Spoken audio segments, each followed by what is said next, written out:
I'm not going to be able to tell you all about them, but I think that for the most part, you know, that's why we're here today.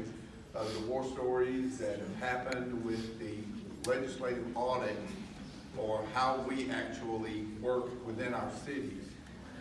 And today is just an opportunity again to just refresh ourselves, or to even talk about the issues that cities usually have when they come into office, or you know, new mayors come into these offices, and we see some things. You know, I'm like everyone else. When I first came into the office as mayor, the first thing that happened to me was that little thing that, you know, you run hard, you try to get to that office, and then after you win that, then you get that idea about that dog chasing that car. You know, you go, okay, I got it, now what do I do with it? You know? So anyway, you know, we just wanted to, you know, tell you some things, and according to this right here, it's about how to avoid audit violations. And it's using sound practices and principles and bookkeeping of best practices to help avoid bad audits. And these people here, I've spoke with them already, and they don't like to be called experts, but they are experts in their field, and they're here to help us to come up with some, or to provide information to us about those issues.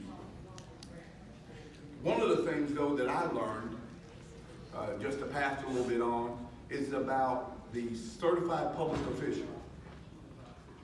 The Arkansas Municipal League provides that information to you. I'm not going to just get all the way into it. You'll probably hear more information about that. But that was one of the best tools that I've used as being mayor for these past 7 years to help us to understand, and that's the key thing here, is to understand what your role is as members of our city councils and members of mayors, and understanding the roles that each of you play, and how to operate these, and how to operate and use these funds. There's a key word that's always being used right now in 2018. It's called accountability. And believe it or not, when we take over these roles and we take over these positions, then it's up to us to understand and be well accountable for the jobs and the tasks that we have brought on. We may not have created the problem. We may not have started that problem. But the facts are is that once we take on these roles, it's from that point on that we are to be held accountable for the actions that we take. So it's best at that point, if we understand that we're going to be held accountable for those things, then the key thing is to understand what we're being held accountable for.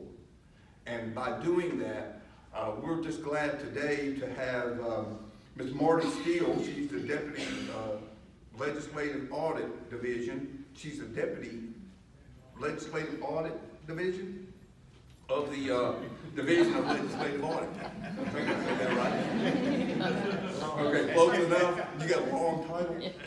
Also, we have Mr. David Cole. He's with Information Systems Supervisor for the Division of Legislative Audit. And then we have Mayor Jim Crotty. Okay, he is the mayor of Norfolk, who will give us some information and share information with us. And then we'll round this out with Ms. Cindy Frizzell.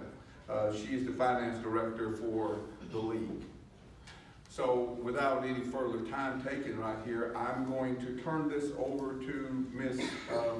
Steele for some information that she can share and provide to you. Thank you.